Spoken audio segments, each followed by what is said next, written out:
আসসালামু আলাইকুম। আবারও স্বাগত জানাচ্ছি আমার চ্যানেলে আরও একটি নতুন রেসিপি দেখার জন্য। আজ বানাবো শাহি মালাই রোল, যা বানানোর ঝামেলা নেই বললেই চলে। একেবারেই 10 মিনিটে ঝটপট বানানো হয়ে যায়। আশা রাখছি অন্যান্য ডেজার্টের পাশাপাশি এই ডেজার্টটিও আপনাদের মন কাড়বে। ভিডিওটি ভালো লাগলে যারা এখনো পর্যন্ত চ্যানেলটি সাবস্ক্রাইব করেননি, প্লিজ ডু সাবস্ক্রাইব, আর যারা করেছেন তাদেরকে অনেক ধন্যবাদ।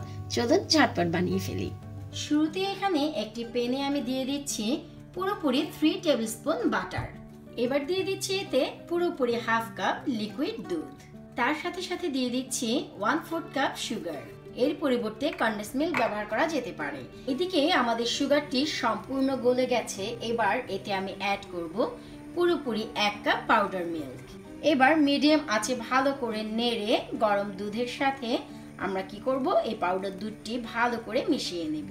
প্রায় 1 মিনিট নাড়ার পর দেখা যাবে মিশ্রণটি অনেকটা ঘন থকথকে হয়ে এসেছে।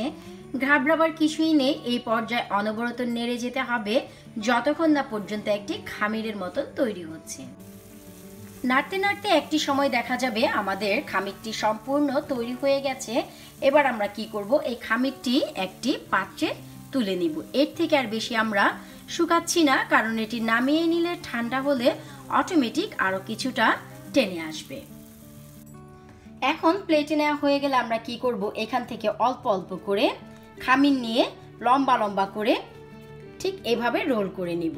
আর যেহেতু বাটার আছে সেই কারণে এক্সট্রা তেল বা বাটার হাতে লাগানোর কোনোই প্রয়োজন নেই।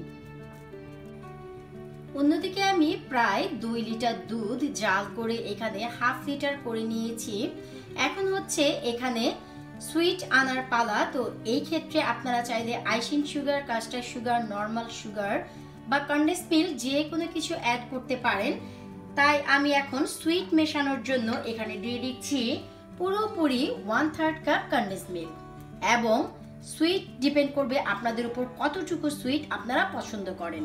এবার ভালো করে নেড়ে দুধের সাথে কন্ডেন্সড মিল্ককে আমি মিশিয়ে নিচ্ছি।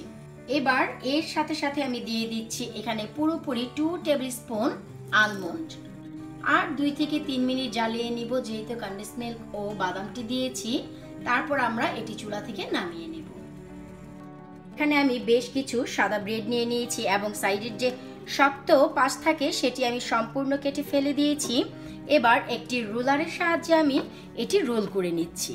রোল করে কিছুটা পাতলা করে নিচ্ছি। একটু লক্ষ্য করলেই বুঝতে পারবেন যে আমি কতটুকু রোল করছি এবং কতটা পাতলা করছি। ঠিক এইরকম পাতলা করে রোল করে বেলে নিতে হবে। এবার একটি একটি করে আমাদের সেই রোলের মিশ্রণটি নিয়ে ঠিক এভাবে করে ফোল্ড করে নিতে হবে। ঠিক এভাবে একটু লক্ষ্য রাখতে হবে যেন সাইড থেকে কিছুটা মিশ্রণ বের হয়ে থাকে, এতে করে দেখতে অসাধারণ লাগবে। তো এভাবে করে আমি সবগুলো রোল বানিয়ে রেডি করে নিচ্ছি। আমাদের সবগুলো রোল বানানো হয়ে গেছে এবং আমি একটি ট্রান্সপারেন্ট বাটির ভিতর নিয়ে নিয়েছি, এতে করে দেখতে অসাধারণ লাগবে। এই রোলের উপর আমরা যে বানিয়ে নিয়েছি সেই ঘন দুধের মিশ্রণটি ঠিক এভাবে করে ঢেলে দেব। অবশ্যই লক্ষ্য রাখতে হবে এই সময় মিশ্রণটি অবশ্যই গরম থাকতে হবে। ব্যাস, আমাদের শাহি মালাই রোল একেবারে রেডি। তবে যতক্ষণ না পর্যন্ত এর উপর বাদামের কিছু ডেকোরেশন যাচ্ছে, এটি কেমন যেন অসম্পূর্ণই থেকে যায়।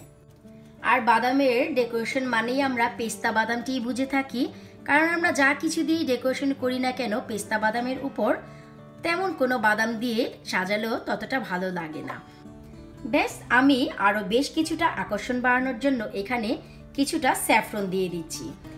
আশা করি আপনাদের একটু হলেও ভালো লেগেছে, কারণ যেহেতু কোরবানির ঈদ আর আমাদের সমস্ত কনসেন্ট্রেট থাকবে হচ্ছে গরু কাটাকাটি নিয়ে। তাই আপনারা যদি চান এই ইজি ডেজার্টটি ঈদের আগের রাতে বানিয়ে ফ্রিজে রেখে দিতে পারেন। যখনই কোনো মেহমান আসবে এখান থেকে জাস্ট নেবেন, প্লেটে দেবেন, সার্ভ করবেন। ভিডিও যদি ভালো লাগে প্লিজ নিজ ফ্রেন্ডস ও ফ্যামিলির সাথে শেয়ার করবেন এবং আমার চ্যানেলটি সাবস্ক্রাইব করতে একেবারেই ভুলে যাবেন না। আল্লাহ হাফেজ।